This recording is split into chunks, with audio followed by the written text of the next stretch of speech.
ओडिशा में स्थित कोणार्क मंदिर के शिखर पर टॉप पर एक लोडस्टोन यानी बड़ा चुंबक मैग्नेट था जो पूरे मंदिर को संतुलित बैलेंस रखता था। कैसे? मंदिर का निर्माण पत्थरों से हुआ है और पत्थरों को एक दूसरे से जोड़ने के लिए लोहे यानी आयरन के बीम्स एवं क्लैंप्स इस्तेमाल हुए हैं। इसीलिए मंदिर के ऊपर जो लोडस्टोन था, चुंबक मैग्नेट था, वो मंदिर को संतुलित रखता था। इसका और एक रहस्य भी है। मंदिर के अंदर जो सूर्य देवता का मूर्ति था वो हवा में तैरता था इसी मैग्नेट की वजह से। लेकिन ऐसे भव्य एवं दिव्य मंदिर पर गोरों ने बुरी नजर लगा दी। आज कोणार्क मंदिर खंडित अवस्था में मौजूद है। इसके पीछे कई सारे इस्लामिक आक्रांताओं का हाथ है, परंतु मंदिर के विनाश के पीछे सबसे बड़ा हाथ पोर्तुगल का है। पुरातन काल में कोणार्क भारतवर्ष का एक महत्वपूर्ण बंदरगाह यानी पोर्ट था। कई सारे यूरोपियन देश जहाज के माध्यम से आकर भारत पर आक्रमण करते थे, कब्जा करते थे, लूटते थे और यहाँ के लोगों को अपने देश ले जाके दास यानी स्लेव बनाकर रखते थे। इन देशों में से ब्रिटिशर्स के बारे में तो सबको मालूम ही होगा, लेकिन पोर्तुगल के बारे में कम जानकारी है। पोर्तुगल ने लगभग पूरा कोस्टल यानी तटीय भारत पर कब्जा करके अपने नाम पर कर लिया था, लेकिन इनको दिक्कत थी ओडिशा से। जब भी पोर्तुगल का जहाज ओडिशा के कोणार्क या पुरी के तरफ आता था वो दिग से भटक जाते थे, क्योंकि कोणार्क मंदिर के ऊपर लगा 52 टन का मैग्नेट यानी चुंबक जहाज के कंपास को उल्टा घुमा देता था। जब उनको ये बात मालूम चली, उन्होंने योजना बनाकर मंदिर के ऊपर लगे हुए मैग्नेट को निकाल कर अपने साथ ही पोर्तुगल ले गए। और उनकी मदद किसने की? खुद ओडिशा के कुछ लोगों ने धन के लालच में। मैग्नेट निकलने के वजह से मंदिर का पूरा संतुलन ही बिगड़ गया और गिरने लगा। जो बचा था इस्लामिक आक्रमणकारियों ने पूरा कर दिया और अभी हम जो देखते हैं वो मंदिर के बचे कुचे अवशेष मात्र है। खैर, ये तो हो गई इतिहास की बात। अब चर्चा करते हैं भविष्य की बात। आज से 600 सालों पहले पंच सखाओं में श्रेष्ठ गुरु अच्युतानंद जी ने ग्रंथों की माला मालिका में ये कहा है कि वो मैग्नेट चुंबक वापस लाया जाएगा ओडिशा में, वो भी रसिया के द्वारा। कैसे?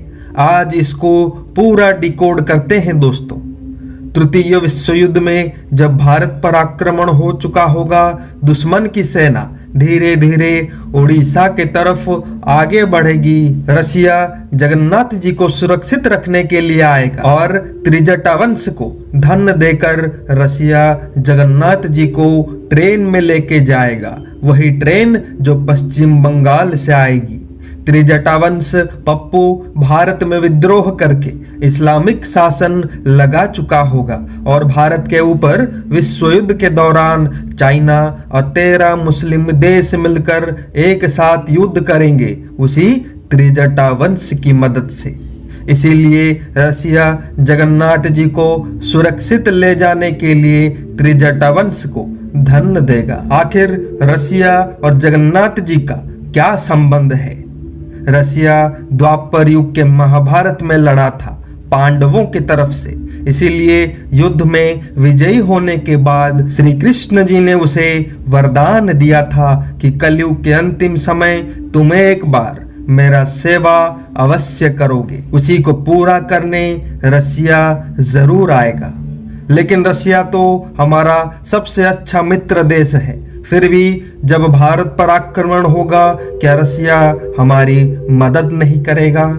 नहीं करेगा, क्योंकि विश्व युद्ध का आरंभ वही रसिया करेगा चीन और मुस्लिम देशों के साथ मिलकर। इसीलिए जब भारत पर आक्रमण होगा रसिया न्यूट्रल रहेगा, जैसे अभी यानी भारत न्यूट्रल है। रसिया को सिर्फ मतलब है जगन्नाथ जी से उनको सुरक्षित रखने से युद्ध के दौरान, लेकिन वो ले नहीं पाएगा। जब ट्रेन बैरी स्टेशन पर पहुंचेगी, इंजन ब्लास्ट होकर टूट जाएगी और भक्त जगन्नाथ जी को लेके छतिया चले जाएंगे गुप्त तरीके से। जब रसिया को मालूम चलेगा, ढूंढ ढूंढ के वो भी छतिया पहुंच जाएगा और वहां उसकी मुलाकात होगी कल्कि से। कल्कि से मुलाकात के बाद रसिया को अपनी गलती समझ आएगी और द्वापर युग का वरदान भी याद आएगा। फलस्वरूप वो चुंबक मैग्नेट को रसिया पोर्तुगल से लेके आएगा और छतिया मंदिर पर लगा देगा ताकि शत्रु पक्ष का कंपास दिग परिवर्तन कर ले और जगन्नाथ जी तक दुश्मन ना पहुंच पाए। इसके साथ साथ रसिया छतिया धाम का सुरक्षा भी करेगा क्योंकि कल्कि युद्ध लड़ने जाएंगे। इसमें बहुत सी महागुप्त बातें हैं दोस्तों, जिसको बता नहीं सकता क्योंकि ये भविष्य की बातें हैं। तो दोस्तों, ये था उस चुंबक यानी मैग्नेट का इतिहास, वर्तमान एवं भविष्य। आप सबके प्यार, सहायता एवं योगदान के लिए हृदय से धन्यवाद करता हूँ। जय जगन्नाथ, जय पंचसखा, जय हिंद।